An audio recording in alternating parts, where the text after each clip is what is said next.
Hello and welcome to another episode of Bangers and Mosh, the podcast that started as a sketch in our notebooks. I'm Jimmy. I'm Daz. I'm Defo. How are you, lads? Yeah, I'm all right, you sexy bastards. How are you two? Yeah, good man. Yeah, Oh, it's been I'm a all while, right. isn't it? It It's has nice to been a see you while, both. mate. Yeah, you too, dude. It feels like it's been a couple of weeks, hasn't it? I think since It the Black has. Dahlia It episode. has. So Yep.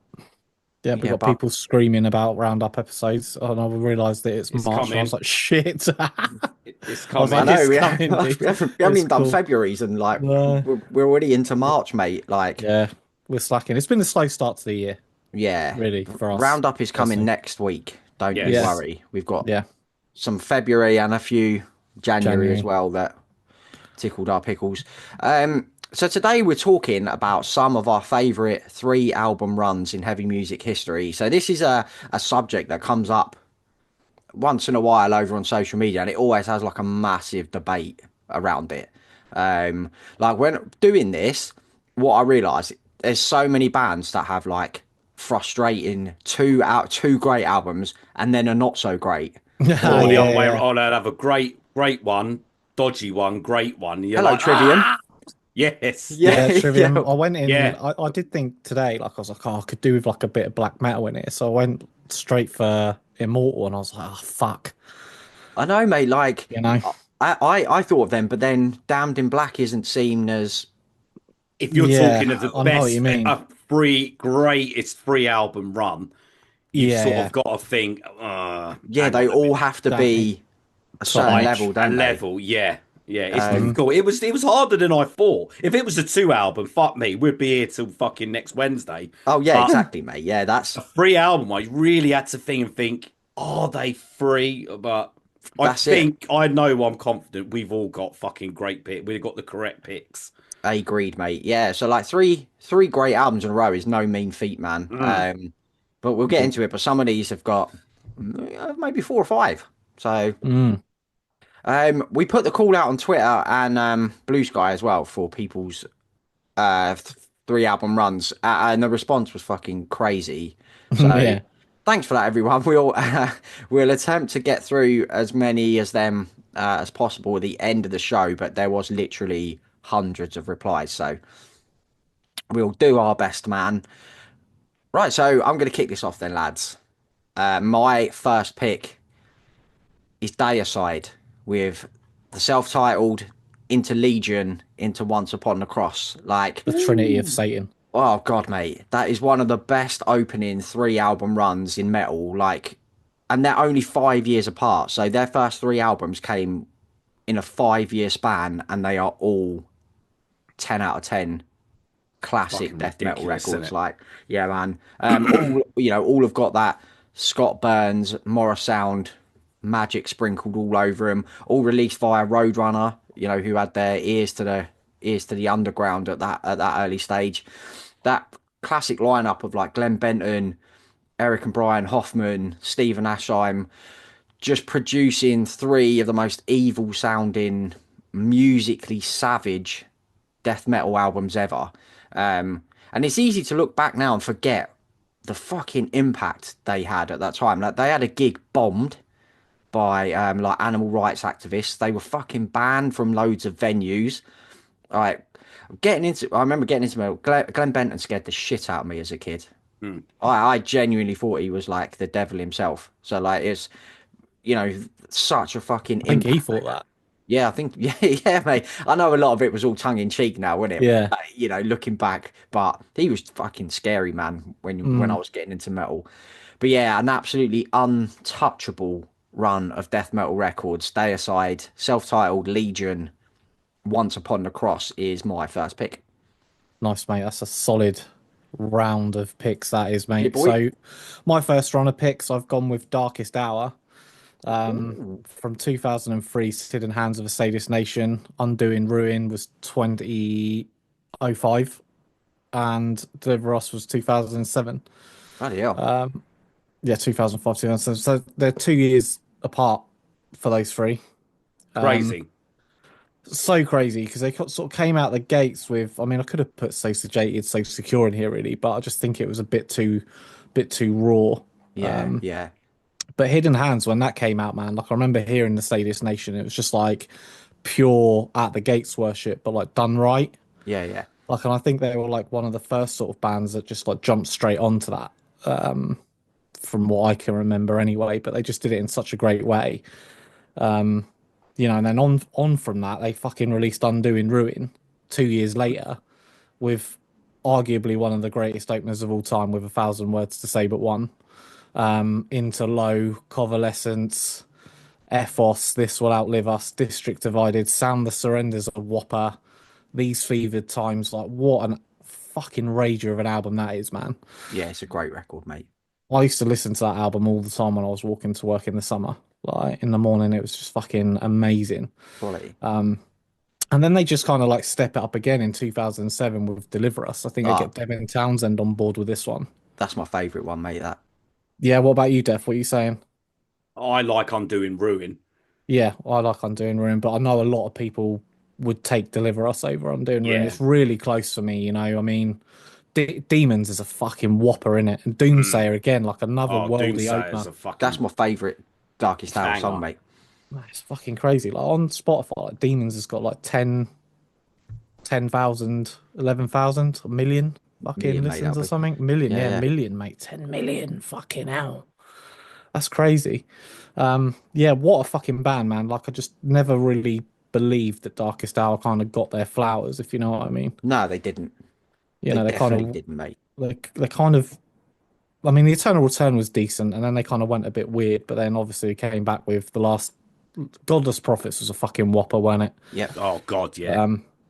But great fucking band. That early sort of 2000 run of those three, one of the all-time greats for me, man. Like, so yeah, Darkest Hour, man. What a fucking band.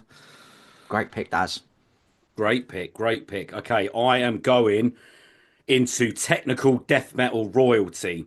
So we're Ooh. kicking off with Meshuggah and Oh, their yes. run of Obzen from 2008 into Kolos 2012, finally into Violent Sleep of Reason in 2016. I mean, Obzen is usually considered by many as the best Meshuggah album. You know, some of the tracks, I mean, Bleed was fucking massive for them. Yeah, it was, That mate. riff in that, mate, is iconic. Obzen just felt like a return to form, like this sort of Chaos Sphere, Destroy, Erase, Improve era. I think after they did them two albums, they sort of went off, you know, Catch 33 and other sort of EPs and that they done. I think they sort of not lost their sound, but did a different sound. I think people wanted that fucking Yeah, hardened, you know what I mean? This is what made us love Meshuggah. And Obzen done that, man. And really, I mean, they follow it up. I mean, Kolos, I love Kolos. Yeah, Kolos is Kolos a whopper, is mate. Kolos is so brilliant, mate. underrated, man. And whatever I feel with Meshuggah is, you know, every track has its own identity, and Kolos just seems like a great continuation from Obzen. You know what I mean? It's still heavy. There's still loads of technical riff. Those off-kilted riffs, Meshuggah are the fucking kings of it, Yeah, man. yeah, man. They're so fucking good, man. And then, you know, they go with Violent Sleep of Reason, which is probably still just as heavy, maybe a little bit more dissonant in places.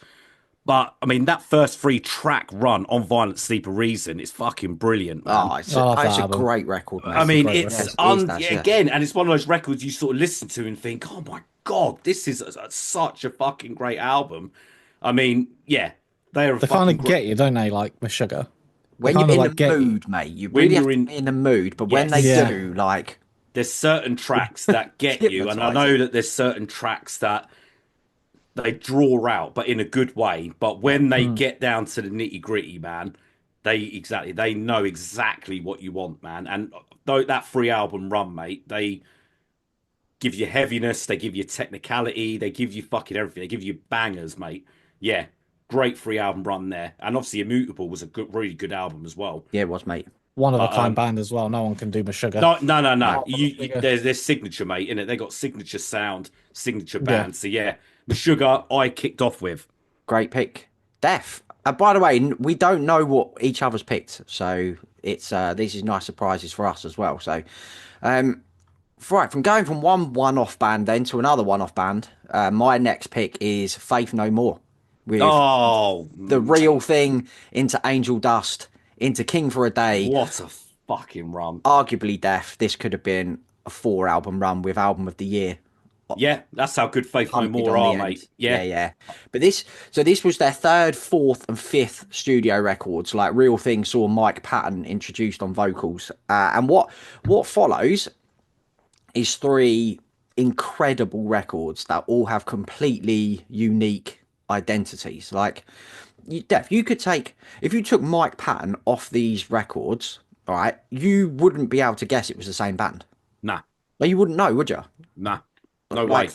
that's how fucking wild it is that these three albums came out and all completely unique from one another.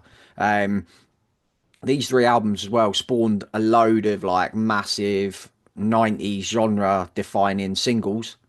Yeah. Like, God, mate.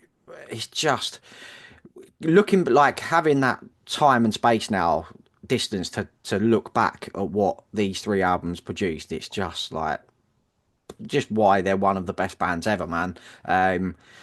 King for a Day, there was quite a lot of chat on this on Twitter the other day about King for a Day. Some people love it, some people didn't love it, but I think it's one of the most wildly like eclectic albums of that decade.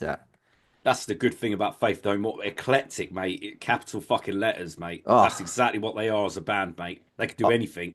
They can do anything, Def, and they do everything Yeah. on these three records. So Yeah. like, just an incredible band, mate, with a gold-plated discography. I mean, you could even go back to Introduce Yourself, We Care a Lot. Great Like, album. Yeah. fucking just bung them all in, innit? Yeah. Like, but yeah, this 3 album run of The Real Thing, Angel Dust, and King for a Day is special, man. Like, a special 3 album run from a great band. So yeah, Faith No More, pick number 2 for me. Nice one, mate. So pick number 2 for me is Converge. I've gone with When Forever Comes Crashing from '98, Jane Doe 2001, and You Fail Me 2004. Ooh. Interesting, Yeah. you've gone with that first one, Daz. Yeah. So I went with the first one because it was like one of the earliest memories I kind of have of them, apart from Petition in the Empty Sky, because I got Petition in the okay. Empty Sky, but obviously, that would have left out You Fail Me. So it was a really rough one. To be honest, could have gone Petitioning, When Forever Comes Crashing, Jane Doe, but I really like Forever Comes Crashing. I think it's like a really underrated record. I think it's really raw. My Unsaid Everything, The High Cost of Playing God, Towing Jehovah, the title track, like Year of the Swine, Letter Bomb's a fucking whopper as well. It's just such a raw, visceral record. And then obviously they sort of completely sort of transcend that kind of sound in a lot of ways with Jane Doe, Yeah. but also keeping it like absolutely fucking mental. Ferocious, isn't it? So that's an all-time classic for me and for a lot of other people as well. So I don't really need to go into that too much. But then they come out with fucking You Fail Me, which was, I think, at the time, probably not massively like well received, I suppose, off the back of Jane Doe, because everyone would have wanted a Jane Doe too. I remember particularly everyone being like, fucking hell, what the fuck is this? But as time moves on, especially with the Redux version, what a fucking absolute whopper of a record that is as well. Like, it's a good follow-up to Jane Doe. It's very different. Black Cloud, Heartless, the title song, When Eagles Become Vultures, Deaf Kings are absolute bopper as well. But they've added a lot of new sort of influences and styles into You Found Me whilst staying Converge. Yeah. I don't think a lot of people like that, but for me, that 3 album run is the one for the early 2000s. But they're another one of those bands where you could have taken Axe to Fall, All We Love We Leave Behind, and The Dusk in Us, which was close. You know, can, that was a mate. close. Yeah. That was close, and but fucking hell, you can't leave Jane Doe out, can you? That's really? what I was going to say. That's, Yeah. I'd have If you had started at left Jane out- Doe. Yeah. If it was me choosing mine, I'd start Jane Doe and end with Axe to Fall, I think would be my 3. But I don't think you can go wrong anywhere, can you? It's a Not great, really. that shows how great they are as a band, where you could go backwards to go forward, and you could go in the middle and carry. Mate. It doesn't matter what direction you go. There's 3 albums that are fucking Yeah, that's wild, That's isn't it. it? what mad, mate. That's fucking mental. That Yeah, that's it, mate. So yeah, Converge, that early album, that early 3 album run, mate, untouchable. Great selection, does. Right. I'm going straight in, boys. Straight fucking in. Pantera. Yes. Vulgar display of power. Far beyond driven. And the Great Southern Trendkill. That's- Really, I could have gone starting from Cowboys from Hell. Yep. How can I leave the Great Southern Trendkill out, though? Can't, mate. That is probably the best Pantera album. Yeah, Yeah, it's my my favorite. It's just, yeah. So 1992, Vulgar Display of Power, the sixth album, or if you're new to metal, their second album. You know, they changed their style from this fucking Motley Crue type fucking glam metal band that they were. Vulgar literally ripped up the rule book, man. It was just heavy. I mean, seeing them the other night, man, was just God, mate. Honestly, I never thought I'd see Power. I always pick Pantera as the band I wish I'd always seen, and I fucking see them. Obviously, I know only 2 of the 4, but still, I saw fucking Pantera, mate. And it was great. The tributes to Diamond and Oh, but it was brilliant. they were brilliant, weren't they? It was brilliant, and it was good because I didn't know about these sort of tributes, so it was a nice surprise. It wasn't like, oh yeah, I'm expecting Floods to be this sort of thing. Floods was emotional, man, wasn't it? Oh god, mate, those videos, mate, really hit home, man. Yeah. But so Vulgar Display of Power, man. It's got the hits. It's got all the hits. I remember this when I was at school. I mean, when we were at school, Jim, I had it on tape constantly in the Walkman, man. I was obsessed with this fucking album, man. Far Beyond Driven, funnily, they got heavier. How? How do you get heavier than Vulgar Display of Power? It's ridiculous. I mean, Far Beyond Driven's got some of the best fucking riffs. I mean, Becoming riff is just fucking insane. It's ridiculous. Mate. It is almost bordering death metal on some of these riffs, mate. It's ridiculous. And then 2 years after that, they bring out the Great Southern Trendkill, which they still got that groove, they've still got that power, and it's probably even more earwormy than the previous 2. Yeah, getting even like more abrasive and I mean, like heavy like Suicide Note Part 2, but they played it the other night. It's like yeah. grindcore. That is like full on fucking grindcore. That's where the freak came from, mate. That is basically where Scour was born, wasn't it? Because that's basically his vocals in Scour. It's fucking nuts.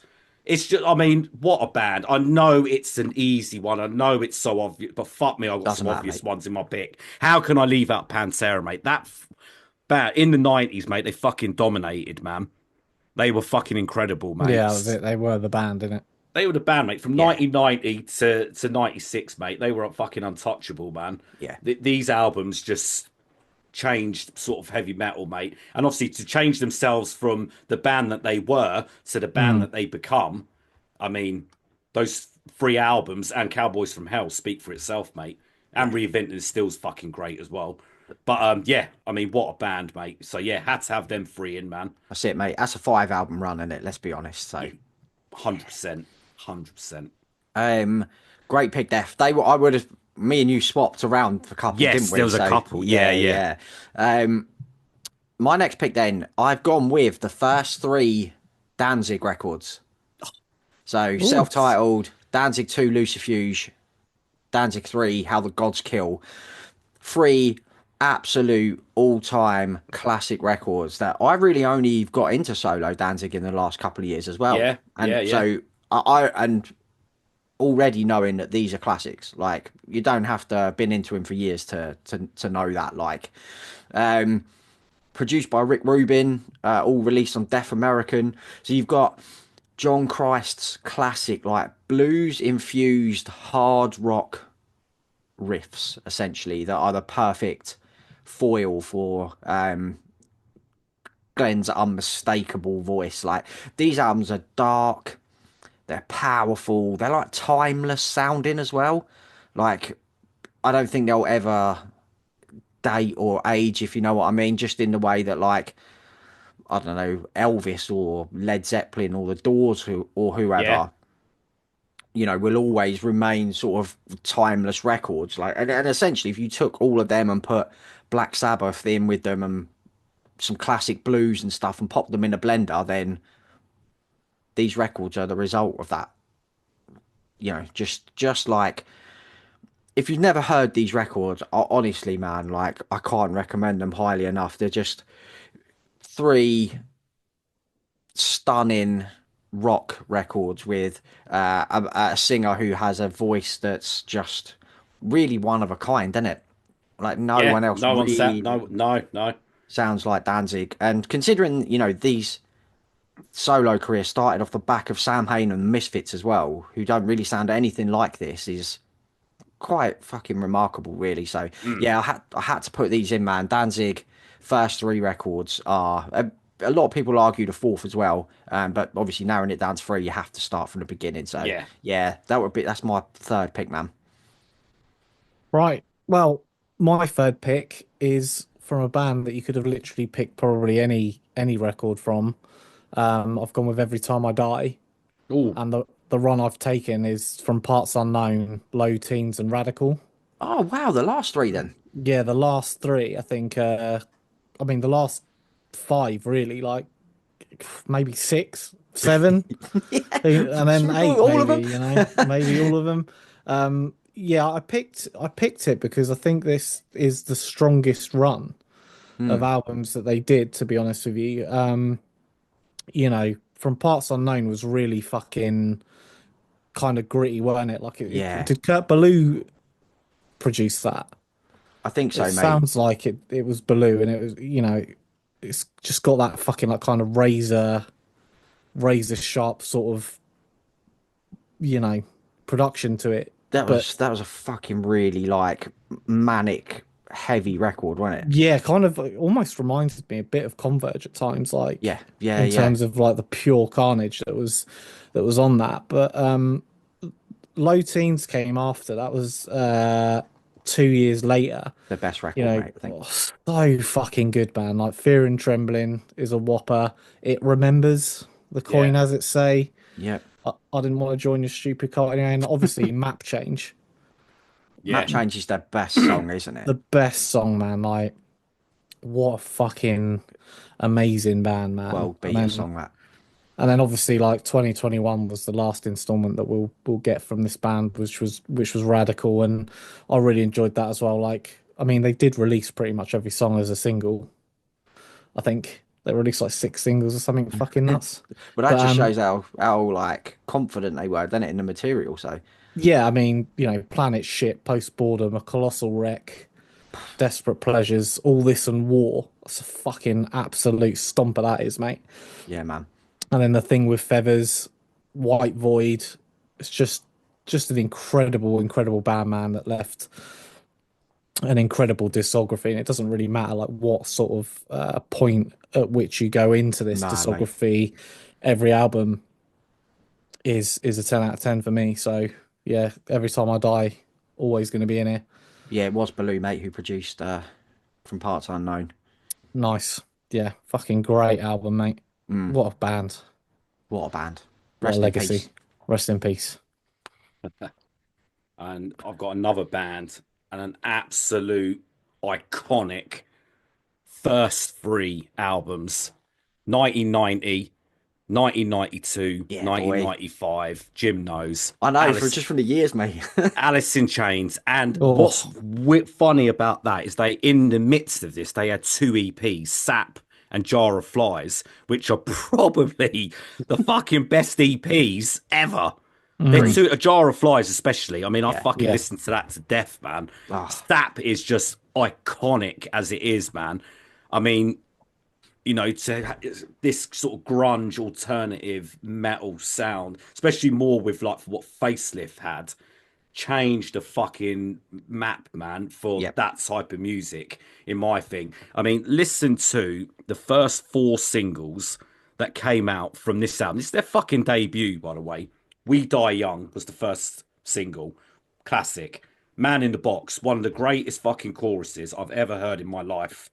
Bleed the Freak, and then Sea of Sorrow. Ah, You released them 4 on your fucking first album, and they're the first 4 singles. I mean, Jesus H. Christ, mate. That enough, mate, makes that a 10 out of 10 album, which Yeah, it is. yeah. Oh, that is about that. Then 2 years later, they think, we've Bit done more that. heroin. Yeah, we've done the grunge thing. done a Let's load take- of drugs. Let's take And it a up. bit more of that Yeah. You know, Yeah, get let's it in. open with one of the greatest opening tracks on an album and really shake things up for sort of that 2.5 minutes. You know, they open up with Them Bones. Dirt is Oh, meaner, dirtier. It's every single song on there is fucking 10 out of 10. Yeah. It's one of the goated albums of Yes. all times. And then you get to a very underrated third album, the Three-Legged Dogs self-titled album, and I listened to bits of it today because I haven't heard it for a long time, and it's like it's so good. It's It's just so brilliant, mate. it's just fucking brilliant. The music that Alice in Chains done those first three albums, mate. I'm sorry, you know, Lane Staley, one of the greatest fucking vocalists, man. Him oh, without partnered with that. Jerry Cantrell, mate. Them two were magic. Mm. Absolute Yeah. fucking magic on these three albums, mate. Chemistry, mate. That It was unbelievable, mate. It's It's like yeah, Paul Daniels and Debbie McGee. mate. It was that's magic. Max and Padding. It That's was, mate. magic. It's yeah, special band, mate. And I mean, yeah, what more can you say? I know we rive on about Alice in Chains, but how could I not, or any of us, not pick those three Yeah, Yeah, albums? it would have been, it yeah. would have been a They crime. are probably the greatest three albums, mate. They're untouchable. A crime against humanity if they weren't mentioned. Yeah, they had to, mate. Yeah, so I had to have Alice in Chains in there, mate. Self-titled has grown on me so much, mate, over the last So good. like few years. I fucking adore that album now. Yeah, It's so it's dark and like sinister. they It's just got just yeah to have like from a sort of a high point to Dirt where it's a bit in the midst in the mud, and then you go even lower than that. yeah, It's like yeah. holy shit, mate. I mean, yeah, special, mate. But Great pick, Death. That is a fucking strong starting fucking three, man. Unbelievable. Right, my next one then. I'm going into the world of hardcore. I've gone with Hatebreed. Oh, oh Um, good.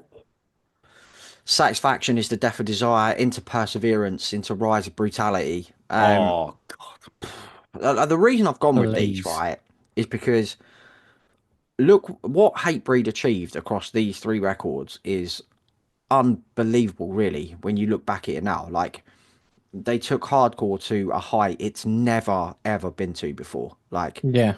they took hardcore into arenas, like onto massive festival bills, onto MTV, onto film soundtracks. Like, they signed to Universal Records. Like, Live for This was nominated for a Grammy. Like, They were on fucking Hollywood movies with yeah, Vin Triple Diesel, X, like you all know? them. It's they basically just came along and smashed the glass ceiling for hardcore, didn't they? Like, Yeah. Which is it's insane because they're so fucking like abrasive. those three records are super fucking like heavy. Play them It's to a fucking like a platoon of troops, mate, and they're winning. yeah, yeah, exactly, mate. No one's coming out alive, are they? On the, No, do you mate. know, in the opposition, like, Someone's getting fucked up. I think it just shows the genius of like Jasta and his understanding of the music business and how to like So propel. it was a great period of time in those three albums as well. Like I remember them quite vividly, like seeing that first one, and then obviously Perseverance was massive. Yeah, I just remember playing that all the time when I was at home. I remember when Satisfaction dropped and like you had like Corey Taylor was wearing like a Hatebreed windbreaker and stuff and like it they just seem Hard. to yeah hard they just seem to hit the fucking ground like a nuclear bomb going off, mate, and like Yeah. the impact they had was incredible. So these three albums had to be in here, man. Hatebreed, great run, one of the best ever three album runs in hardcore. Nice. Well, I'll take that and I'll raise you. Try to raise you. I mean, it's probably not possible, unfortunately, but I've gone with Terror. nice. Yeah, Terror, I I've gone knew you'd lowest have of to the have it. low, one with the underdogs, always the hard way. Vogel, top five hardcore vocalist of all time. Yeah, I love this fucking band, man. Unlike Hatebreed, like I don't think they've achieved the same heights, but like I don't necessarily think that that's even what they kind of even set out to achieve. You know, like Vogel and Terror have always just been like hardcore through and through the ethos. Yeah. And they've been going for fucking like 30 years, and they're happy doing what they're doing, and they've never even like diverted their sound too much. Like Hatebreed have kind of like dabbled in other sort of like areas and stuff, and but Terror's just been the same. They're like fuck knows how many albums in now. 6, 7, 8, not 9 albums in. They're all pretty similar, like, but they're fucking great. Like they're such a great band, and they're a cornerstone for hardcore. And those early albums, like 2003, Lowest of the Low, and 2004, One with the Underdogs, fucking incredible records, man. They're like 20 minutes long. You know, Lowest of the Low, One with the Underdogs, Keep Your Mouth Shut, Spit My Rage, Overcome is a fucking worldy, mate, like anthem. You know? Well, mate, like a lot of hardcore musicians will say Terror are the best hardcore band of all time. So Yeah, exactly. that's all you need to know, isn't And it? that's all you need to know, mate. And that's why they're in here. Terror. Fucking fuck yeah. This is a proper Daz list so far, man. It's Yeah. great. Yeah. Just to pick all of Daz's favourite bands. Yeah. Like, yeah, Yeah. this is them, isn't it? Yeah. Daz has Yeah. had a great free album run, hasn't he? Yeah. Yeah. What you got in Def? Right, we've had hardcore. I thought we've got to mellow it out now, and who better to mellow it out than me? So I've picked Cannibal Corpse, but I know there might be controversy with these 3 picks because this was the one that I really struggled with because there's probably a few options you could have for a mate. 3, depending on what some people might like that certain album. Then some people will be like, nah, it's shit. I went with the first ones that come to my mind, and it's albums 2, 3, and 4. So Butchered at Birth, Tomb of the Mutilated, Into the Bleeding. Quality. So all Chris Barnes. Yeah, I know there's nothing against fucking Corpse Grinder, but I just think at the time, if we go back 1991 when Butchered at Birth came out,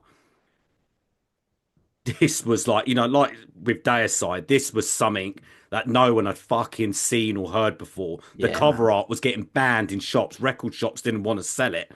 You know what I mean? Because it was just, I mean, look here, Butchered at Birth's fucking, I mean, we ain't going to get to Too Many Mutilated in a minute, but I mean, that type of music that Cannibal Corpse were doing, and really they didn't get, Too Many Mutilated made them because Ace Ventura. Yeah. Coming on there, I mean, would they have still been a massive death metal band if they hadn't have been on Ace Ventura and got that? Do you think? They're only on there for like 5 seconds. I don't know, But it was man. but it's iconic, and that's how many Yeah. people got into Cannibal Corpse from that moment because they were like, because remember that what was that 90? What year was it? Like 5 or 6 or 4, something like that, wasn't it? Around that. Yeah, and I mean, Early doors. people probably heard those little snippets of Chris Barnes doing his fucking growls, and then enough to check out probably that album, and then obviously the one before that. And personally, my favorite Cannibal Corpse album, which is The Bleeding, which is the final Chris Barnes album. I think all those 3 albums, yeah, Butchered Above, Too Many Mutilated, at times very difficult to listen with. I think the production is not super great, but Cannibal Corpse, what they deliver, mate, is just top quality death metal. I think The Bleeding, they get it right, and I think that was sort of the blueprint for further albums. Yeah. And George took over from Vile onwards. I think it's from The Bleeding. It was more earwormy. It made sense. It wasn't just 100-mile-an-hour blast beats. But I love listening to those old albums, mate, because they just sound so Well, fucked up. it was a cultural shift when that happened.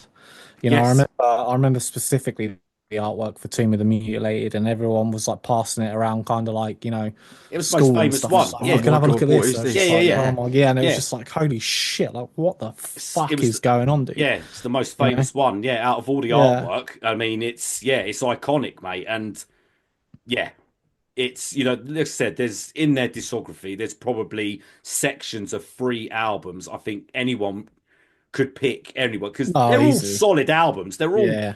When we've said that before, especially with these last, I mean, the last 3 could have gone in. But when we do a part Oh, yeah. 2, mate, someone will have to choose the 3 Corpse Grinder That's a good shout. run to go Yeah, through. yeah, yeah. And and again, I think that would be quite an easy sort of choice because there's a lot sort of around the same sort of level. So I don't think there's a wrong answer really. But I went with the Barnes era ones. They're the first ones that come to mind, and I think they were important in making Cannibal Corpse the band they are now. Right, mate. My next pick then, one of the definitive bands, metal bands of the 2000s. I've gone with Lamb of God. As palaces burn, into ashes of the wake, into sacrament. What? You Like, sexy bastard. oh my god! Like, really, this could be a 4 album run for me with Wrath on the end of that as Yeah, well, because yeah. Wrath is fucking brilliant, super underrated as well. But these 3 albums were released just 3 years and a couple of months apart from each other. Ridiculous. 2003, 2004, 2006. That's nuts, mate. Imagine like metal albums of this scale being released with that short within that short space of time. And so it basically saw Lamb of God go from like being this sick new band into one of the most definitive fucking metal bands of their generation in the span of 3 and a bit years. Like, Ridiculous. unbelievable, man, really. Like, each of these albums is like a natural evolution from the last one. Mm. One, and then none of them compromising the heaviness one bit from the last record either. But I think that's basically their songwriting just got better and better and better over the span of these 3 records. Like, there was gold albums, Grammy nominations, all while sounding this fucking heavy and this abrasive and this unique. Like, Lamb of God were, like I said, I think along with Mastodon, the definitive metal bands of the 2000s, and this 3 album run is just, it just doesn't get any better than this, man. Like, honestly, Lamb of God, as the palaces burn, if you haven't for some reason haven't heard it, I would recommend listening to the remastered version from, Oh yeah, it's way better. yeah, I think the original production's a little bit gnarly, but Who did the remaster? Was it Townsend again? I think Ted Townsend did it, didn't he? Who did no, it? I think I can't remember, mate. It might have been, oh god, as the palaces burn. I can't remember who did the, but it's like it was Devin Townsend who did the first one, wasn't it? I think so. Yeah, I think it was. Yeah, it was. He did the original. Oh, okay.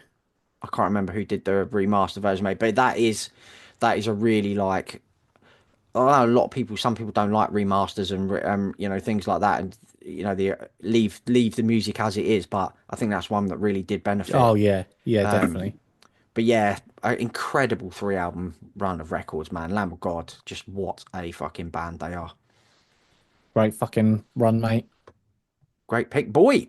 Great big boy. Right, next run for me, mate. I've gone with the Red Chord. Oh, Ooh, interesting. Yep. Sticking with those early 2000s, mate. So Fused Together and Revolving Doors came out in 2002, which, to be quite honest with you, is a fucking landmark album because it's like a progressive metalcore with fucking like technical death metal and brutal death metal and grind, and it's just got so many different elements to their sound, and they sort of fused them all together, probably in a revolving door. Because that's what it sounds like. You got your death metal riffs, your hardcore riffs, like loads of fucking pinch harmonics. The drumming is a massive fucking point on this band. Like, it's nutty. unbelievable, absolutely unbelievable. And you've obviously got Guy on vocals and Gunface on the fucking riffs, mate. Gunface on the riffs, like, don't get any harder than that, man. No, don't does it. And then, Fused is my favorite album, but then they went on to Clients in 2005, which love was, that album. yeah, it was, yeah. I mean, it got Metal Album of the Year in a lot of press and stuff. So, and I think, were they already signed to like a big label? Were they on Metal Blade at this point or something? I think. Which album was that? Clients. Can't remember exactly, but Look. um Yeah, Metal Blade. Yeah. yeah, so they just carried on with the same sort of formula. And then 2007, Pray for Eyes. It's probably my second favorite record. I really love Pray for Eyes.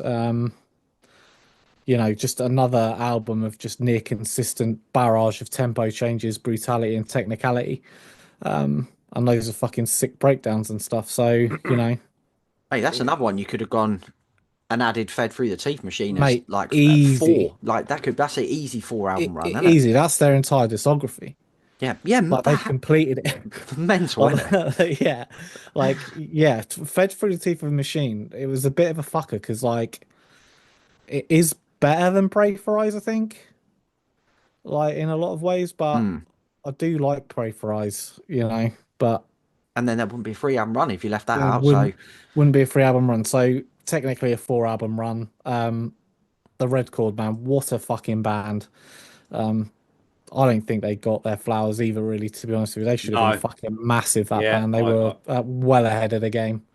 Do you know what, Daz? I love that. I always thought that that was Andy Williams from Every Time I Die on the front of Clients as well. Like it fucking looks like him. Just like, yeah, if he was like immolated, if he was being like fucking immolated. Mate, I think they were too far at, maybe too jazzy. I think you're right. I think they were too far ahead. I think they were too far ahead. And, yeah. Too jazzy. Too jazzy. I think the world's catching up now. Like over the last 10 years or whatever, the world's caught up with these bands from that ilk. Like them, Sick, all them kind of bands. Do you know what I mean? Like, yeah, that's it. They were in that sort of wheelhouse. Oh, I get it. But you still had bands like Meshuggah at that era. That were, it was not as technical as that, but it was a similar. You know what I mean? So if people were like into say Meshuggah, surely they would have listened to the Red Chord and think, "Oh fucking hell, this is wicked." Yeah, it's not as heavy as Meshuggah, but it is. I know it. I hear what you're saying. Yeah, it's a shame. It is a shame because they are such a good band, man. Yeah, Red Chord. Daz is giving them their flowers now, man. Yeah, it's giving them their flowers, mate. Take him. And another band that don't get enough flowers is my next pick. 3 albums, again, starting from the beginning. 1989, 1991, 1993. It's 4 years they produced these 3 fucking albums, mate. Altars of Madness, Blessed Are the Sick, and Covenant. Oh, yes. Morbid Angel. Always going to be in. Yeah. Always going to be in, mate. So 1989, Altars of Madness kicks off. And in my opinion, for me, it's my favourite death metal album. I just love the way Morbid Angel play death metal. You guys know that. Yep. It's that technicality, but it's not tech death. It's just wizardry. Trey Azagoff on that fucking guitar, mate, can do fucking anything. Dave Vincent is the god of vocalists, mate. The tracks on Altars of Madness alone makes it an 11 out of 10 album, mate. For a debut album, mate, they fucking said, "We're here, mate, and we're here to stay, mate." Absolutely ridiculous. Blessed Are the Sick comes out 2 years later. They slow it down in parts a little bit. So it allows Trey to breathe, show what he can do, show what the band can do on the guitar. It's not just fast paced. There's a lot more hooks in there. It's that mid-tempo stomp, which I think Morbid Angel are quite famous for now. Love that, mate. And then you probably get what probably many people consider one of the greatest death metal albums. My favourite Morbid Angel, man. Morbid Angel album, which is Covenant. Mm-hmm. This was the album that made them blow up. So it took them till the 3rd album. It got a lot of look-ins on Headbangers Ball, and I remember God of Emptiness, was on Beavis and Butthead, and you started seeing these Morbid Angel videos on fucking Headbangers Ball, and it just made them into this fucking powerhouse that they're in. That they were obviously in those sort of Dave Vincent era, but I mean, Jesus Christ, mate. I mean, Altars of Madness I've listened to so many times. Blessed Is Sick of Covenant, I haven't listened obviously as much, but I listen to Blessed and think, God, it's not a carbon copy of Altars. That's why I love it. And then I listen to Covenant and I think, have I made it again? Yeah, how have they done it again? They just changed. They've got this blueprint and they just keep changing this blueprint. And I mean, you could either sort of, this the probably up to Heretic. It's a solid fucking run of albums. And then don't ask on the album after Heretic, mate, because they fucking lost the With plot. their blueprint, there's like a million death metal bands today How still many, using that blueprint. how many bands do we say have that Morbid Angel sound? Yep. Exactly. Such an iconic, such an influential band. Yep. And then 3 albums, mate. I think in that death metal, but I know that you could probably argue there's some other bands, but I think for downright dirty death metal, mate, them 3 are just chef's kiss, man. Yeah, agreed, mate.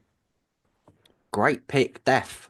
Right, I know you said earlier, Death, like Pantera, Alice in Chains were super obvious, but sometimes they just, you can't leave them out of a I hear you, man. conversation like that. So my next one is Slayer, Rain in Blood, Into South of Heaven, Into Seasons in the Abyss. What's a run? Like, for me, this is a 5 album run too, starting with Show No Mercy, adding in Hell Awaits to that as well. Yeah, Like, I agree, mate. yeah. Yeah. That's 5 fucking all-time classic records. Like, I love looking at these as like Rain in Blood and South of Heaven were like polar opposite albums.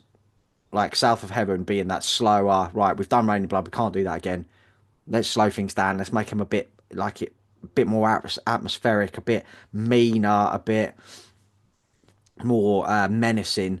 And then Seasons and the Abyss comes along and goes, right, what if we took both of those records and merged them into this one fucking beast? And that's what those 3 albums are like. The sum Seasons is those 2 combined. Do you know what I mean? Yes. I mean, they could have split. They could have split up at this point and still been one of the greatest bands of all time. Oh, easy. Like, do you know what I mean? Like, it's Fucking and then hell. like to tie a bow around this incredible run of records, they released Decade of Aggression, Which is one of the greatest live albums, mate, ever. Yeah. just demonstrating what a fucking force of nature they were. The 90s Slayer they were untouchable, weren't they, as far as Yeah. like being a force, mate, a powerhouse of like fucking aggression. That's what Slayer, that's what Decade of Aggression, that is sums them up They were, perfectly for that they were time. no thrash band, even in the 90s, were as heavy as Slayer. Oh. Slayer were they were on the fucking pedestal, man, because they were just the heaviest thrash band you could get. 3 albums, mate, of just iconic riffs, iconic vocals, everything, drum fills, everything about these 3 albums is just perfect, man. And yes, that's why I had to have Slayer in here, mate. I had to, despite how obvious Got it you. was. Yeah. Got you. Got you, mate. Well, from one obvious run to another, I've gone In Flames, Jester Ace, Oracle, Colony. yeah, my man. God, You know, mate. I mean, we're not going to spend all fucking day talking about them because we talk about these 3 albums all the fucking time. Like, even like, inadvertently. Yeah, But- yeah, Yeah. agree, mate. Yeah. You know, if you haven't heard In Flames, I don't know where you are, but you need to fucking get on this shit, mate. You know, easily the crown jewel of Melodeath. Yeah, I think so. I think so. I This would run, say the that. Trinity. You I know, think mate. so. Yeah, I think this so. is the holy trinity of Melodeath metal. Yeah, I agree, Gothenburg mate. style, and that's Yeah. it. That's all you need. That's all you know. need, mate. Slaughter of the Soul's fine, but these 3 fucking unbelievable. Yeah, In Flames. That's it. That's all you need to say, mate. That's all you Fucking need. hell, what That's are all you gonna need, say? mate. That's That is all you need, mate. That is all you Get need. involved. Dive in, boy. Okay, so I am now going to briefly talk about my favorite black metal band. Ooh. And I've done the old fingers because this band have so many genres, it's difficult to keep up. I don't think Wikipedia can fucking keep up. So I'm talking, of course, about Dark Throne, Yeah, the man. unholy trinity. So those 3 classic black metal albums, A Blaze in the Northern Sky, Under a Funeral Moon, and Transylvanian Hunger, released simultaneously 1992, 1993, 1994, because that's what Dark Throne do. They would release 3 albums every year if they could, mate. So Blazing Northern Sky is the second album from them. Their first album, Soulside Journey, was a death metal album, and they sort of were like, okay, we've done that, we've completed that, let's sort of do something else. And they then do probably one of the most influential black metal albums ever. And it's so influential that this album hangs in the National Library of Norway in a permanent exhibition due to its significance to Norwegian culture and its role as a foundational work in Norwegian black metal. That's nutty, isn't it? That is nuts. I know Eric's obviously spoken about it loads of time when people have mentioned Dark Throne. He's always said, "Oh yeah, there's the album. It's hanging up in the fucking National fucking Library of Norway." And it's like, what? I find it fun. I'd love to go there to fucking see that, man, because it is Same, mate. incredible. Yeah, Get You know what I yourself mean? on a fucking cruise, mate. Let's go.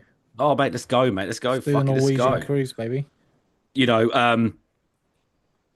I love a Blazing Northern Sky because it still has that death metal touch in there if you really listen. And I think that's something that Fenris, I think at some point was a bit, it's not pure black metal. There's still that death metal elements in there. But then you get Under a Funeral Moon, it's pretty much as pure black metal.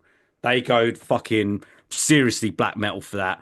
And then when they end on Transylvanian Hunger, it's the duo that we know now. So Fenris and Nocturno Cold Tone. That is the first album that they did as a twosome, and that is pretty much what they did going on. But the fascinating thing about Transylvanian Hunger is Fenris played all the instruments on that album, and Nocturno did the vocals. The only other album they did on with that was Panzerfaust.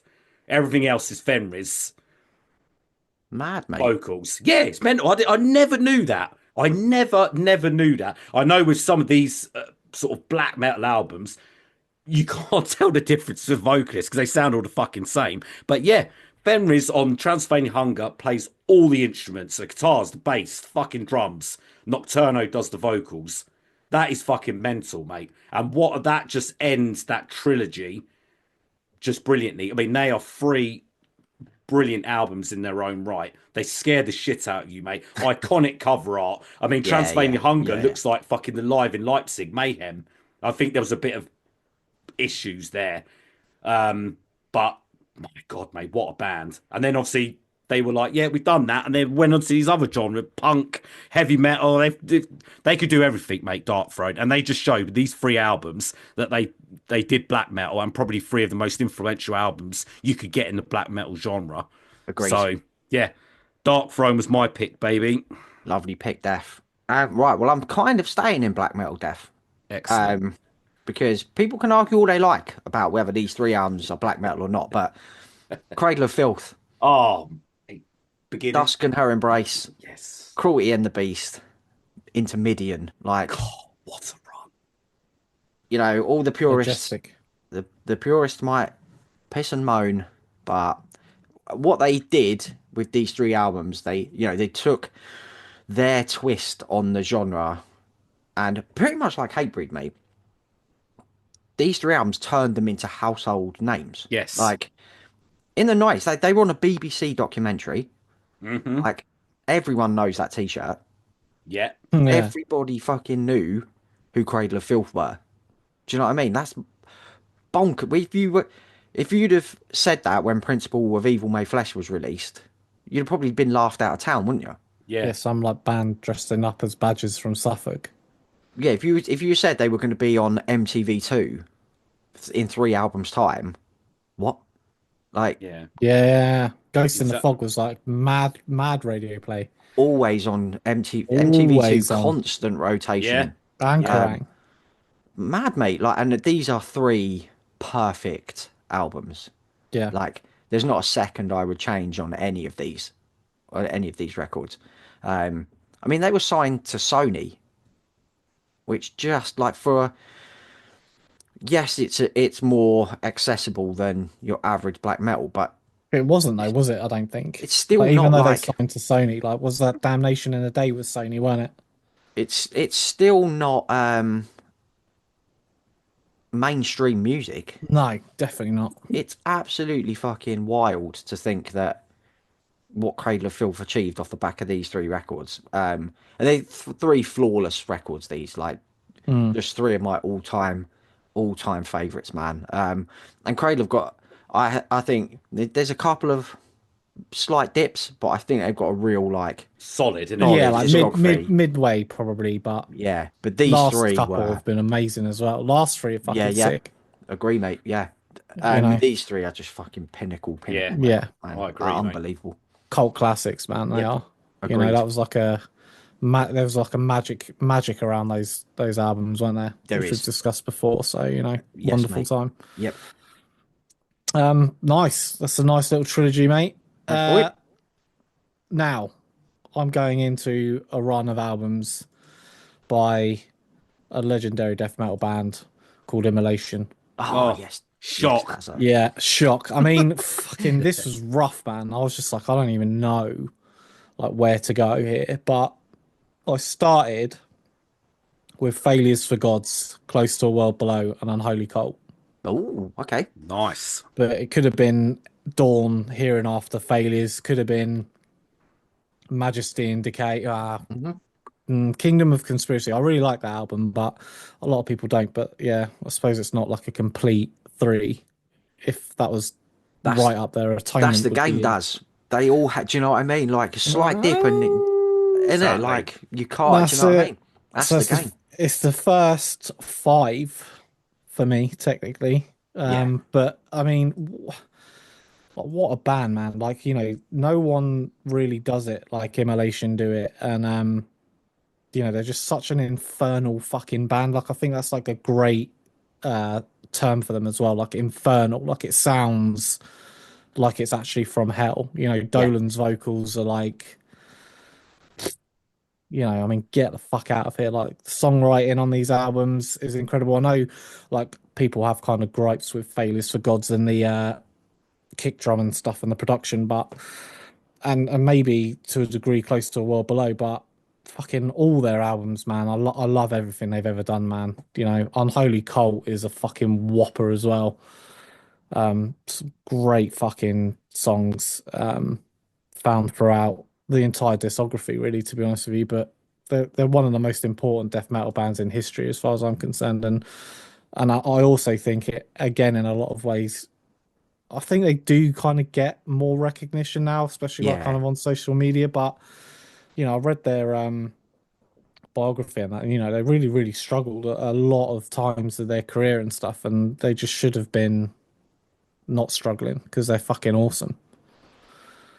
Death metal, mate, in that late 90s, early 2000s dipped a bit, and a lot of these albums were released around that time, so Yeah. it's kind of all just plays in, I think, sadly. Yeah, and I mean, you could argue that maybe like Shadows in the Light and Kingdom of Conspiracy are a little bit weaker than the others, but Atonement and Acts of God and Majesty of Decay, fucking incredible as well. So Yep. Immolation, mate, what a fucking band. New one this year as well, boy. New one this. Oh my god, I can't wait, Jim. None of us can, does. None of us can. What you got, Def? I have got a whopper, mate. And Double whopper. I've got a great 3-album run from this band who I know Jim will literally throw his chair at the screen. I hope not. Well, Corrosion of Conformity. Yes. Blind. Come on, Death. Blind. Deliverance. Yep. Wise Blood. Yep. Incredible. Yep. I so wanted Animosity in there, but obviously it was 85. You had an EP in front, and so I thought, you know what? How can I leave out Wise Blood? But Animosity, the early Corrosion of Conformity was this real crossover thrash, very different to the Corrosion of Conformity now. Blind is their first release where they sort of come off this thrash train and go to this more mainstream sort of stoner sludge groovy heavy fucking metal, you know what I mean? It's just so heavy. They keep that heaviness, you know what I mean? Yeah. You've got Pepper Keenan, who joined on this album, as guitarist, mate. And I mean, he's one of the fucking best, mate. Carl Agel on vocals. It's just a great album considering where they were at. You know, they're like the Pantera story from going from glam metal to that groove metal from Pantera. It's like fucking hell. It looks like they've been playing this style sort of forever. And then you get into, well, special album for me in 1993, Deliverance, Goated, mate. which is, sorry, 94, which is fucking goated, mate. It just has that southern twang all over it. You know what I mean? It's different from Blind. You know what I mean? They follow the same blueprint, but these tracks have got a lot more meaning to them. You got tracks like Clean My Wounds, Albatross. They're massive fucking tracks. Senor Olympio, mate, is I mean, one this of is my favourite ever. yeah. I mean, this was the album that I got into. This is the album we got into Corrosion of Conformity from. You know what I mean? Me going out to Metalheads with a tape. We all know the story.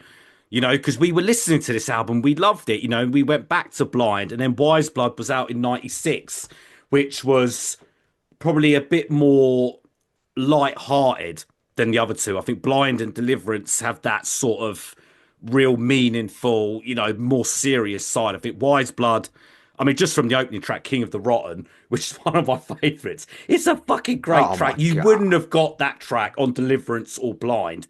And so it just shows I think it's a bit more loosey-goosey, this record. I think it's loosey-goosey, Wise Blood. I think it's underrated. I think, you know, Blind and Deliverance are always spoken, but Wise Blood is a fucking worldie, mate. Oh, fuck me, Def. What a great record. Great record, great run, mate. Great band, and could there be new music as well? Yes, there is. Apparently this year, mate. So, oh my goodness me, stoked for that. Yeah, but I mean, them three, mate. They're, I mean, '90s classics, mate. Very, very special band for myself, and I know for you, Jim. Yep. Yeah, just a great style of music that they played, and three same but different albums, if you get my drift. So yeah, Corrosion Conformity, they had to be in there, man. Right, Def. Talking about another band from the 90s, who are a big band for both of us, who have got new music coming this year that I'm fucking super stoked for. This was my last minute swap in. Oh, yes, I literally added this about an hour ago. Yes. Biohazard, self-titled, into Urban Discipline, into State of the World Address. Absolutely. After seeing them last night, mate, I had to have either them or Life of Agony in here, and I've just plumped with Biohazard. But like, if we're talking, if we're talking influential bands in the world of hardcore and metal, Biohazard has to be in the upper echelons of that conversation, man. Like, one of those first bands, pioneering bands, to take elements of metal, hardcore, add in that street level New York hip hop style as well. Like, the debut is great. I've been listening to the debut quite a lot recently. It's not on streaming. No. But I've got it saved in iTunes, my iTunes library. So I listen to that quite a bit. It's fucking great, man. That's a great album. But Urban Discipline and State of the World Address are all time. Yeah. They're all time classics of the genre. Like, most of the set they played last night was from these two records. That's all you need. And their influence, oh mate, I'd love them to play stuff off New World Disorder. I love that album. Switchback and that. Sick album as well, man. But their influence is stamped. Listen to all those current hardcore bands. That hardcore's blown up in a big way recently, like last few years. Mate, yes. Biohazard's influence is all over it. All, like, God's Hate, Pain of Truth, all them bands. Yeah. Oh, Biohazard some sandwiches, man. Like, and if last night is anything to go by, like, they sound as fired up and hungry as they did 30 years ago. And their new track, mate, I'm not joking, it sounds like it was lifted straight from Urban Discipline. Mate, I cannot wait for this fucking album, man. We all can't wait for this album, man. I cannot wait, mate. What a fucking year it's going to be. But what a run, man. Self-titled Urban Discipline State of the World Address is fucking flawless, mate. Big bollocks, mate. Yeah. Big bollocks. Nice work, Jim. Cheers, boy. Great last minute fucking switcheroonie. Yeah, man. Sorry, Dimo. Oh, yeah, shit. Well, you had, to be fair, you had a Cradle, mate. So yeah. I mean, whatever, innit? Yeah. So listen, right. I've gone with Opeth. Um, hard entry point here. Mhm. Could have gone in on Morning Rise. I went My Arms Your Hearse, Still Life, and Blackwater Park Oh, for me. beautiful, mate. I would have been very surprised if you didn't have Blackwater Park somewhere Yeah, in it top had Yes. three to for be. you. For It Yeah. you, had to because I know be. you love That could have been the start as well, couldn't it? Could have That's been another six Deliverance and albums, mate. Damnation. Yeah, yeah, Oh my yeah, God, yeah, 7. yeah, Ghost Watershed. Reveries. Watershed. yeah. You could have gone any. You could have gone different sections I mean, easily. 2, 4, 6, 8, 9. 9 Nine album album run run. if you want to call Fuck if you want to me, count Orchid. Jesus Christ, mate, But it's kind of ridiculous. nuts because like it's so fucking wild because I remember having My Arms Your Hearse and Still Life as like two of my first sort of CDs that I had because I remember like having like a 20 CD stack thing from like fucking Argus or something, and My Arms Your Hearse was for sure in there. So like that was why I went in starting from there. Yeah, fair But enough. we all know the fucking story of early Opeth. I mean, Still Life, the more into Godhead's Lament is a fucking joke.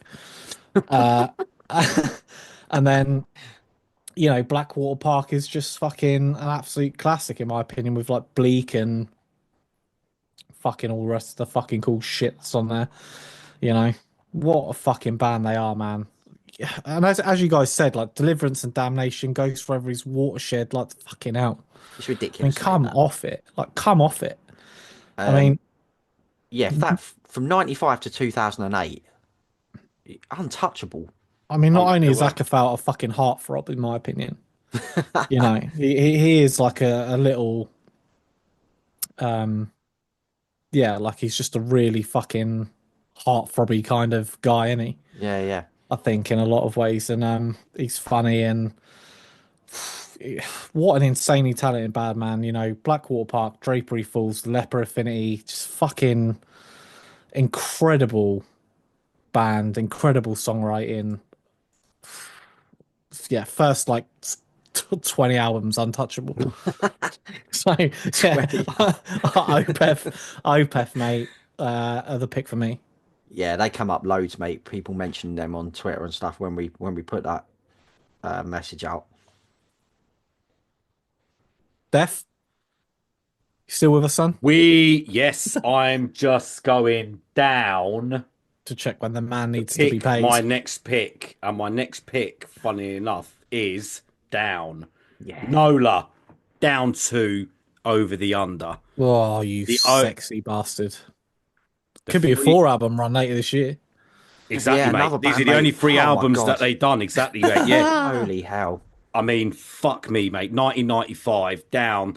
The moment I realised that Phil Anselmo can do something else apart from Pantera, Yep, because yep, this was yep. right in the middle of Far Beyond Driven and Great Southern Trendkill.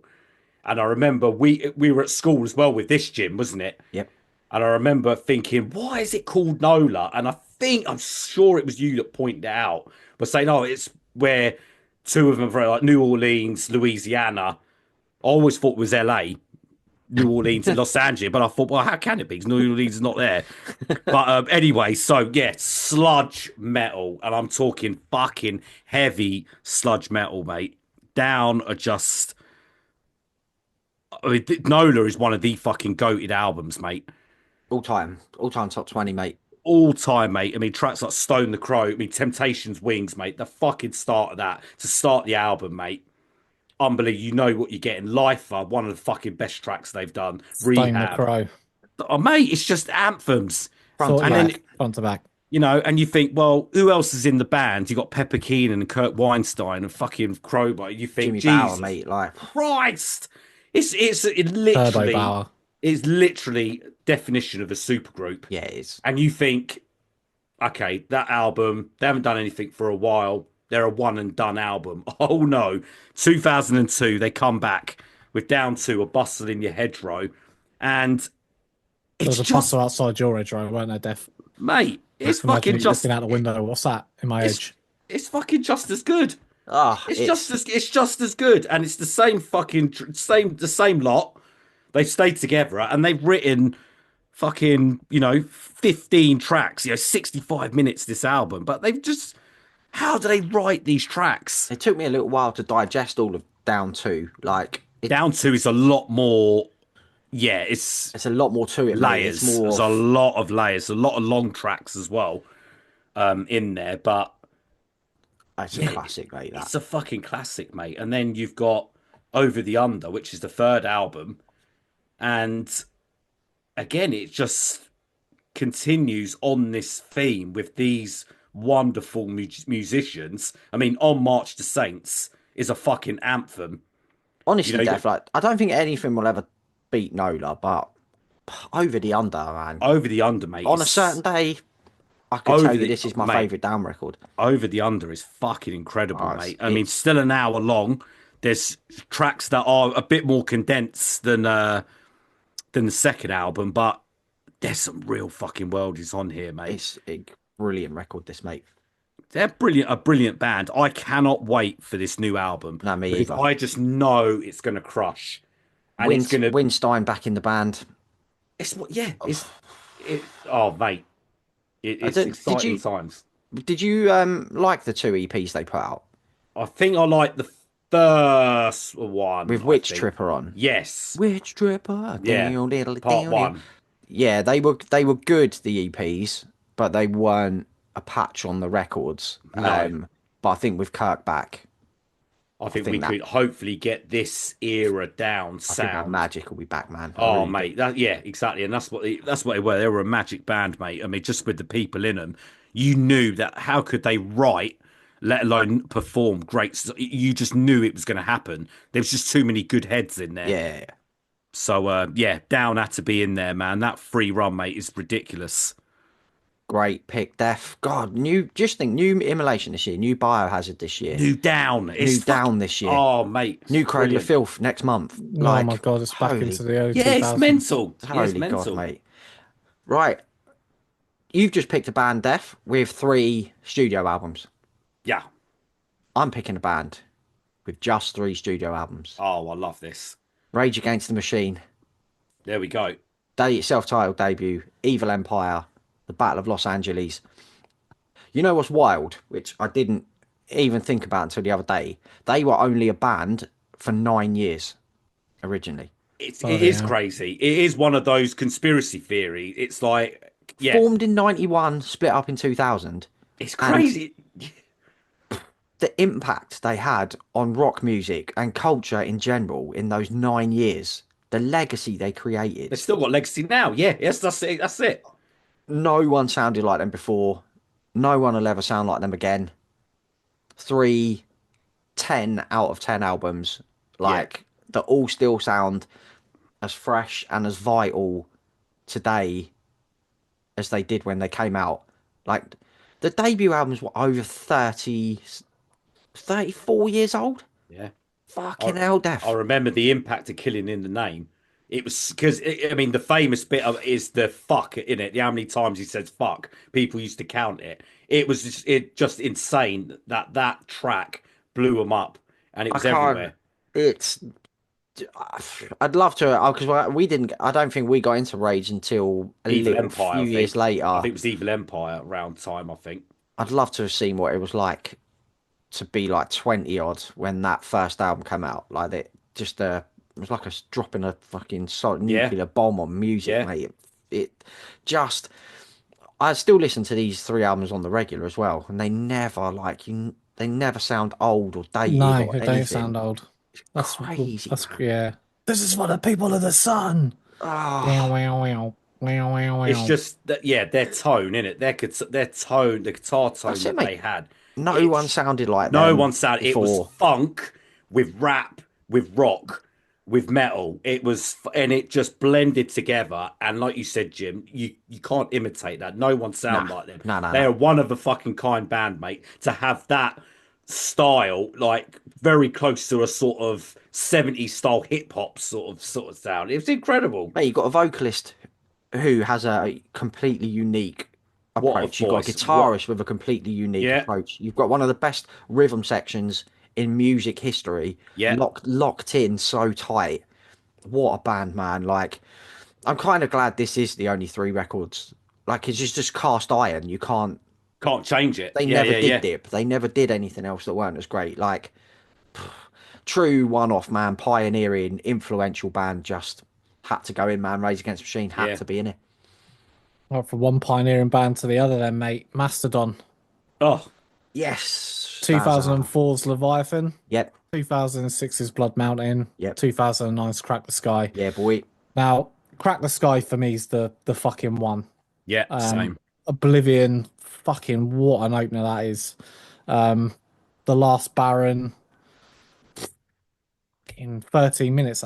That track is, mate. It's Yeah. fucking It'll ridiculous, take you on a ridiculous closer. journey, man. For Um, Blood Mountain. I'm going backwards there, I know, but Crystal Skull, Sleeping Giant, Circle of the Sasquatch is fucking hilarious, and it's got that Sam weird Squanch. like Sam Squamps. It's got that weird like electro-y voice in there, isn't it? Like They were experimenting on that record, mate. Like, yeah, yeah. Um, Leviathan though, in it, Blood and Thunder. Dun, it's dun, Massive dun, track. dun, Massive track. dun, dun, dun, dun, dun, dun, dun. Huge fucking album. Incredible band. I'm only really recently kind of got an appreciation for them, actually, to be honest with you. But I knew it would this, happen, Daz. Me and Defra have been like yeah, poking the bear over the yeah, last few years. So we always knew that you would get into them eventually. it was I so think. weird though as well, because like Remission in 2002 was again one of the earliest albums I can remember picking up. Like, and I loved Remission. And I kind of like Leviathan as well, like, but then the rest of it I kind of just dropped out with. But Blood Mountain, Crack the Sky, The Hunter, Once More Around the Sun, Emperor of Sound, Astron Grill. I mean, I think it's pretty much like an 8 for 8. But yeah, it is for me, mate. Honestly, it's 8 for 8, and they've got a new album coming out this year too. So, Oh, what a year! What If only a- they were, if only they Oh, were at God, dude. Bloodstock, innit? Oh, Oh, God, no, innit? shit. If only we Oh. could see them this year. If only I Wait could a minute. take my camera and take Hang on a pictures of minute. them. Oh my God, Oh. they're there. Daz, you're Oh. gonna be I'm bringing every 5 single feet. Mastodon CD, and I'm going to pretend it's one CD, and somehow just move my Get them all hand signed up. over the CD and get them all signed up, mate. Yeah. Oh Mate. God, I can't wait. What a free album run from a fucking absolutely phenomenal band, like a Yeah. one of a kind. Agree, Mastodon. mate. Agree. Incredible, mate. Okay, my one. It's an obvious one. I know it's when you get to these albums, sometimes you have these obvious ones. It's a band and albums that we have. Well, one of album in particular that we've mentioned. It's Megadeth, and yes, it's Rust in Peace, Countdown to Extinction, into Euthanasia. In my opinion, the last 3 great Megadeth albums. I think after Euthanasia is when. I mean, we've talked about on Top Tracks, Jim, and I Up mean, and down, Daz, isn't it? Up and down. mate. very up and down. But I think Euthanasia, as a now, I think was the last 10 out of 10 sort of type. They got close with a couple in the mid run, but I think this 3 just showcases how fucking sick Megadeth are, man. I won't go too much. Rust in Peace, one of the greatest albums of all time, one of the greatest thrash albums of all time. Just iconic in itself. It was different. It was faster than Metallica. It was more technical than any other thrash band. It just had that something different, which put them on the map. Countdown to Extinction didn't follow Rust in Peace. It was very much a little bit comedic in times, a little bit more sort of chilled out. It wasn't sort of saying a message like Rust in Peace was. But again, it was just anthems. I mean, that first 7 tracks on Countdown, or 8 tracks. I mean, we spoke about it before. It's fucking nuts. Post Black album, mate. That's what it is. Yeah, exactly, mate. They want, yeah. And then you got Euthanasia, which is so underrated, man. The most commercial, isn't it? Most commercial, yeah. I mean, Train of Consequences, fucking banger. You got Le Tout Le Monde on there as well, which is a fucking worldie, and their own sort of ballady type track. Yeah, just it had to be in it. I had to pick it, mate, for a free album run. I know it's obvious, but That's mad, mate. yeah, what a run those 3 albums were, mate. Brilliant. Right then, my final picks, then, lads. My final pick is King Diamond, Abigail, sweet. Into Them, Into Conspiracy. So having left King, Merciful Fate, King went on to release just a string of all-time classic heavy metal. Again, like this could be easy 5, put the final portrait at the start, put the eye at the end. And those 5 all came out in the space of 4 years. It's mental, It's isn't it? mental. Bands in them days, mate, just used to Just churning album out, tour, innit? album tour, album Yeah, tour, yeah, album yeah. tour, album tour. It's fucking wild. But this run of 3 is my favourite. Like 3 legendary albums. King Diamond's unmistakable voice and storytelling skills. LaRock's world fucking beating riffs and lead work. Mickey D's incredible drumming. This Your is uncle. Yep, Uncle Mickey. The perfect heavy metal storm. These 3 records, mate, and we are gonna fucking finally. Jim, see honestly, him this year, boy. I don't think I've been this excited like since the Iron Maiden out when we went to see them. I Cannot never thought I would see wait. him. No. I never thought I'd see him, and we're going to see. And oh, mate, Cannot wait, Def. Cannot wait, mate. I can't wait, mate. Abigail, them conspiracy, heavy metal perfection is my final pick. Does that? That was a mighty good run of albums, Jim. Thank you, man. I'll finish mine off with Deftones. Oh yes. Again, like fucking rough going in point, but I went in with adrenaline to begin with because it's just such a unique album, isn't it? Yes, from them? we've said it. You know, It's the that. right choice. That is right. Yep, and then Around the Fur, obviously, fucking absolutely incredible album with Be Quiet and Drive and fucking was it Head Up with Shove Max Cavalera, Shove It, Yeah, My Own Summer. Yeah, My Own Summer, fucking, and then obviously straight onto 2000, beginning of the millennium, White Pony, one of the greatest albums made, full stop, in my opinion. I remember just being a bit mad that Back to School wasn't on here, to be honest with you, because I thought it would have been. But Passenger, fucking Maynard with a crazy fucking guest spot. yeah, one of the best ever. One of the best ever. Change, Korea, Knife Party, Teenager, Streetcar, RX Queen, Elite, Digital It was Bath. a very millennium album, hell. wasn't it? White Pony. Yeah. Very millennium sounding. But look, you know, I could have gone in at White Pony, self-titled Saturday Night Wrist. Could have gone in Saturday Night Wrist, Diamond Eyes, Koi no Yokan. I mean, I love those 3. I love those 4. The self-titled is insanely underrated. It is, and we've said that before. Diamond Eyes and Koi no Yokan are fucking incredible. Yes, for me, I think Saturday Night Wrist doesn't hold up to Adrenaline or Around the Fur. This was one of the bands, mate, where that was the kind of the Yes. case. I think your 3 that you've picked, I think, is where I would go. Yes, If you could listen to them back, you could listen to them 3 continuously without it thinking, oh, it's dipping a bit. You just every single track is fucking higher and higher and higher. Yeah, definitely, man. Fucking, but yeah, as you say, Diamond Eyes and Koi no Yokan, mate. Fucking brilliant. Special albums as well. So you know, Deftones, fucking brilliant band. New album from them coming, I think. Yes, yeah, I think that's this year. I think that's this year as well. Fucking hell, time mate. to be alive, boys. Year of the big ones, isn't it? This one. Right, my Round last us out, one. Def. This was a last-minute addition, and unfortunately, there will be. I don't think there'll be any more albums from this band. It's probably a bit of a clue. It's Code Orange. That run of Forever. Oh yes, Def. Into Underneath, into the Above. Yeah. Forever was a major sticking point for a lot of years, man, with me, because I just could not get into that fucking album. I don't know. It's, you know, it's abrasive, mate. It's a different take on hardcore, but that's why I love Code Orange, because no one now, they're influential, because you've got bands now that have that Code Orange Vane.fm sort of style about them. Yeah. But they were innovative, you know, 2017, well, even before when they were Code Orange kids. But this album in particular was just completely different. You just didn't know. It was like going into the Matrix with a green screen and you're stuck with there. A blindfold on. With a blind, yes. So you can't see. You just fuck. don't know what the fuck is going on. But I think once you get underneath the duvet, you're like, and then it clicked. Forever clicked. But then, in me, underneath was 20 times better. Underneath was fucking something special, man. I know our mate Incredible Steve record, mate. loves that album, mate. Yep. It is fucking incredible. There's just so much groove. There's so many earwormy riffs. It's so catchy. You know, they still retain this sort of, industrialized hardcore style that only them can do. And then 2023, they done The Above, which is probably going to be their last album. I Sadly, hope yep. not, but I think it is going to be. The Above, fucking hell, man. Incredible.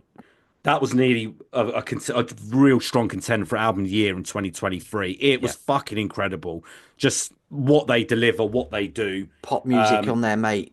Trip hop on there. Just everything. Everything you could think of is on there. Everything, mate. Everything on there, mate. They're like the Dark Throne of fucking hardcore, mate. They're just bit of this, bit of that, but they still sound 10 out of 10. And those albums are fucking 10 out of 10. So yeah, I had to finish with that. I had to add it in. It was last minute. And yeah, Code Orange was the last ones for me. Beautiful. Right then, so those are our picks, boys. Let's do 5 minutes. Takes us nicely to 8 o'clock. Run through as many of these Twitter replies as possible. Right, let's go. Right, Mark Duncan, Marilyn Manson, Antichrist Superstar, Mechanical Animals, Hollywood, Great incredible. fucking run. Raven Dark, All Was Madness, Blessed the Sick Covenant, same as you, Def. Yeah. Metal Guy or some shit says Unearth, Oncoming Storm, 3, In the Eyes of Fire, and The March. Yeah, good run. I thought you would agree with that one. Yeah. Daz, we have got our mate Vinny, Death, Scream, Bloody Gore, Leprosy into Spiritual Healing. So, What a run. mate, Death, you could start anywhere. Yeah. Johnson, Navin, Lesions of a Different Kind. It's Time to Rise from the Grave. More Insane from Undeath. Fair enough. Can't argue. What a Nope. band. Our buddy Jim, who put about 1 million picks on here. So let's go with. He's gone with Ministry, Filth Pig, Dark Side of the Spoon, and Animosistomnia. I wouldn't know Okay. where to start with Ministry. Me mate. neither. I Me haven't neither. got a clue, but We'll take your bow word for it, bro. We'll bow to your knowledge on that one, bruv. JB. All right, JB. Woo. Yeah, I'm just looking at JB's. Yeah. He gave us loads, mate. Bolt Thrower, Realms of Chaos, Warmaster, Fourth Crusade, And Entombed, Entombed, yeah, Left Hand Path, yeah, Clandestine, Wolverine Wolverine Blues. Great free. Yeah. Under a Pale Grey Sky, our mate as well. 9 Inch Nails. Yeah. He's gone with Pretty Hate Machine. Oh, he's put Pearl- Broken Pearl in there. That's interesting. That's an Pearl- EP. Pearl Jam as well, isn't it? He's got 10 verses and Vitology. Yeah, great picks them. Dan G, he's also just said Death, basically start any combination you want. Yeah, which, Those yeah, people. you got, yeah. Our mate Tony, Queensryche, Rage for Order, Operation Mindkind and Empire. I would have to agree with him on that as well, mate. The lads in Beyond Grace said Nevermore. Dead I saw Heart, that. Into Enemies, into Godless. You would 100% agree with that, Def. Yeah, Nevermore fucking awesome, mate. Yep. The lads in Swamp Coffin, Crowbar, Oddfellows Rest, into Equilibrium, into Sonic XS. God, mate. You mentioned them, Daz, didn't you, the other day, saying, can't believe we forgot them, but. Oh, you've gone all funny, Daz. Who else have we got here? Let's have a look. Oh, our buddy Phil. All right, Phil. Life of Agony, into River Runs Red, into Ugly. What a run. Mate, into Soul Searching Sun. Like that's the one that I almost put in Death, but I put Biohazard in instead. G, Sacred Reich, Ignorance, The American Way, and Independent. There's someone in here as well. World of My Mind, Velius. He's got Children of Bodom, Hate Breeder, Follow the Reaper, Hate Crew, Death Roll, or the other way round. That's a good free. Yeah, that is a great 3. That is a very good free. Celestial Sanctuary, lads. Wee, Tom, Leviathan, Blood Mountain, Crack the Sky. Obviously. Yeah, like, yeah. Heavy Metal Yeti's gone with Between the Buried and Me, Colours, The Great Misdirect, and The Parallax. That's a great Bloody hell. 3 as well, isn't it? That is a great free. What else you got, Def, there you can see, bud? I can see. I'm just trying to find different ones that we. Yeah, same, yeah. Let's have a look. All Carcass, Dolt Thrower, great name. Symphonies of Sickness, Necroticism, and Heartwork. Oh yeah, That of is course. that is a good three. You got your That two fucking extreme albums, and then you got fucking one of the best melodic death metal albums in Heartwork. Yeah, that's a very good three. Great pick. G again made one that almost made. Though I ducked out at the last minute. Paradise Lost, Shades of God, Icon, Draconian Times. Yes, you did have. I swear I did, mate, but yeah. I felt like I've talked about them albums Yes, a I Did fair. know. anyone mention Obituary? Did anyone even put like Slowly We Rot, I don't Cause think of Death? I haven't I seen it. I think there No, I might didn't have see been, it. mate, but I took it out. I had that, yeah, but it was just too obvious. So we've tried to do something different. yeah. Foosball Fury, Cattle Decap, Monolith of Inhumanity, Anthropine, and Death Atlas. Oh, I thought Death might have had that run actually. To Yeah, be I fair. did. Yeah, Yeah, I did think of it. maybe in part Mm, two. yeah. Um, right, let's do a last couple then. Our buddy Nigel Savage. He's gone with Bathory, The Return, Under the Siege, Under Sign of the Black Mark, and Bloodfire Death. Oh, bloody hell. Great picks. Um, let's go with this one as well then. Shades of Emerald Fields has said some like less obvious ones. Edge of Sanity, The Spectral Sorrows, Purgatory, Afterglow, and Crimson is a fucking great shout. Um, and finally, let's go with Tom, our mate Tom Bodds, one of the original Yeah. Yes, OG OG B&M hosts. Tom. Yes. All right, Tom. He's Daz. He put Axe to Fall, All We Love, and Dusk Is Us. Yeah. See, I would. That's a solid run, man. I'd Yeah. take that as well. Night. I like his Baroness run as well. Red, blue, and yellow and green. Yeah. Great three there. Yeah. Brilliant. God, keep scrolling. And No Sax in the Metal Room. All right, Saxy boy. Nile, Nephron Car, Black Seeds, Dark Shrines, Darkened Shrines, and Annihilation. God, bloody hell. That's a full run. It is. That's a fucking great run, that It's a mate. good And run. let's close it out then with let's choose. You choose the last one, Def. You close us out, bud. I will pick. Oh God, I'm trying to think of. Fucking hell, Sepultura, Rise, Chaos AD, Roots. We did have that, but we dropped it out because there you go.